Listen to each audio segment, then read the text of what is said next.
Hello everybody, I'm Base Reviewer, and today we're going to be talking about a show that I briefly talked about in a short little side video I did about a year ago, and that is The Owl House. Last time I talked about this, I talked about the Enchanting Rom Fright episode, specifically the dance scene, and I talked about why it was my favorite scene in the show. Well, since then, Season 2's happened, and that is no longer my favorite episode. Now my favorite episode is Knock Knock Knockin' on Hootie's Door, which is the one we're going to get into today. But before we get into things, I'm just going to address the elephant in the room. Yes, the Owl House is getting screwed by Disney. It's stupid, but we'll see how they adjust to it. And so far, they've done a pretty good job.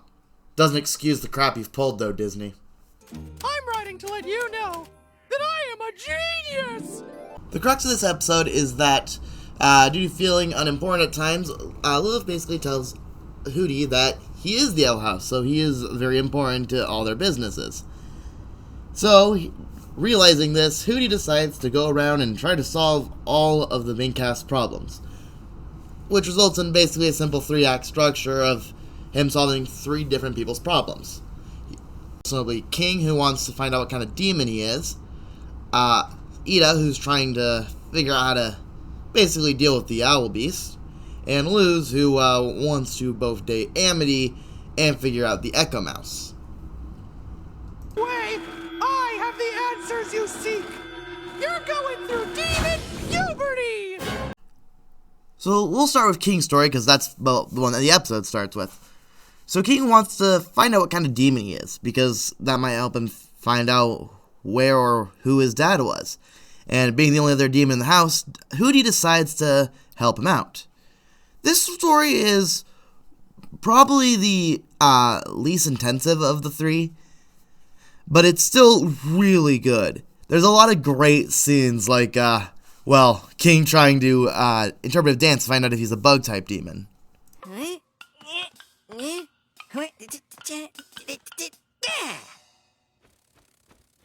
talk about my mother! After calling Hootie's mom a no-life, low-life, King goes through several other tests. Eventually, they have to determine whether or not he's a beast type by collecting a syringe. And the results aren't quite what King wants. In fact, they're inconclusive, building kind of to the mystery of what exactly King is. Beast, bug, biped, I don't care. I just want to know what I am. You? Are you? Hooray!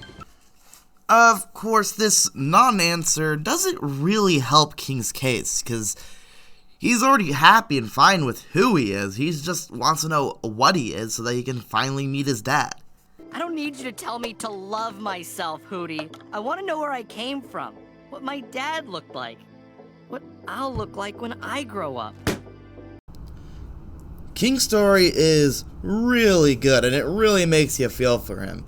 But all this emotion does cause at least one good thing for King. He learns that he has a new power to, when he screams, he can send out some kind of sonic blast.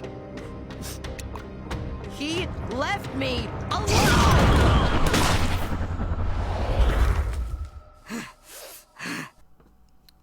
This upsets Hootie because, Hootie thinks he's made things a lot worse, when really, he's let King discover another thing about himself. So, the next story up on the plate is Ida's story, which is probably my favorite in the episode. Dang, old boy can bake.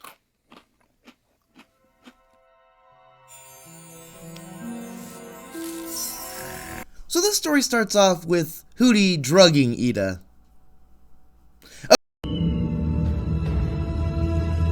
What?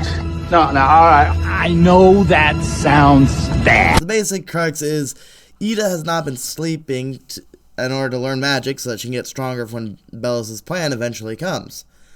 But, when she doesn't get sleep, she starts turning into the Owl Beast, and Hootie was afraid of that, so he put some sleeping nettles into cookies and gave them to Ida, which,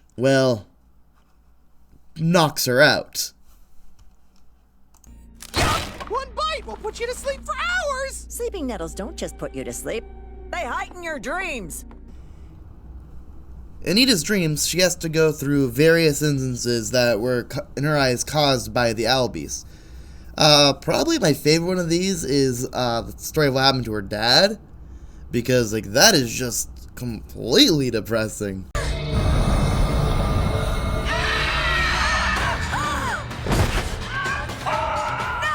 I won't let you ruin this again!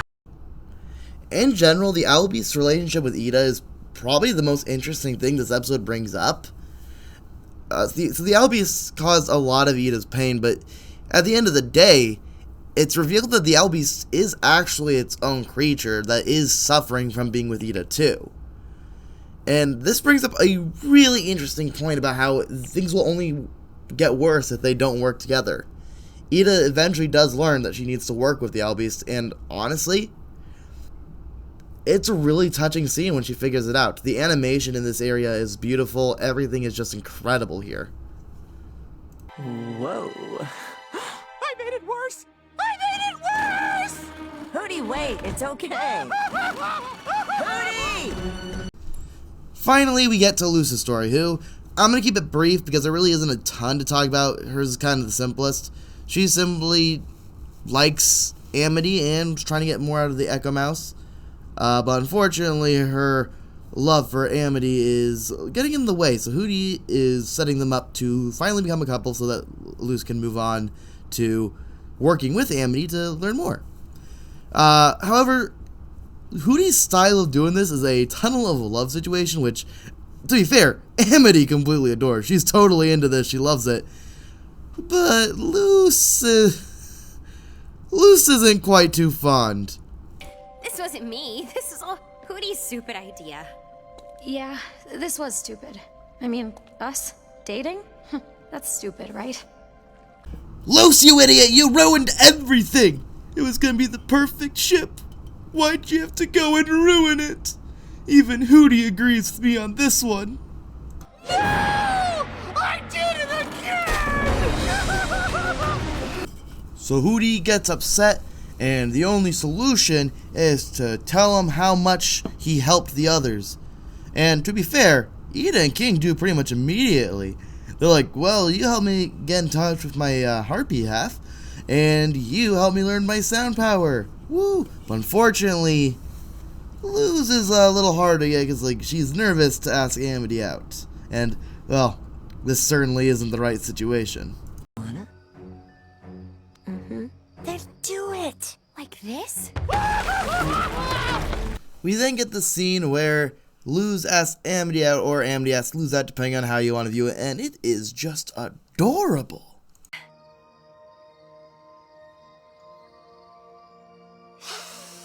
Do you want to go out with me? And they all lived happily ever after. Woo!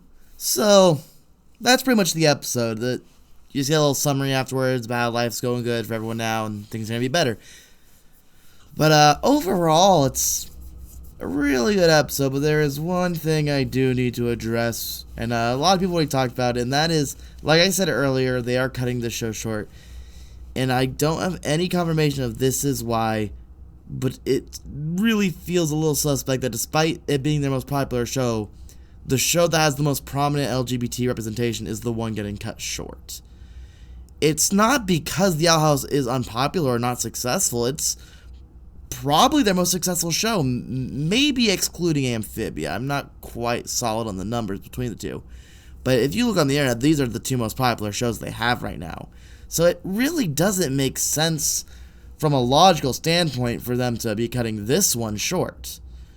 But in terms of marketability, it's not as marketable to certain areas of the world. I'm not going to go further because I don't want to make this a political rant or anything, but it's just very disappointing to see this happening to such a great show. But with that said, so far they've taken to the adjustments well. I mean, despite the limited time, there's no pacing issues to speak of. It's honestly a miracle that season 2 ended up as good as it is, and we've got the entire second half still to go, so we'll see what they do, and I look forward to the future of this series, even if it's not as long as it probably could be. But until next time, I'll see you in the next video. You guys have a good day.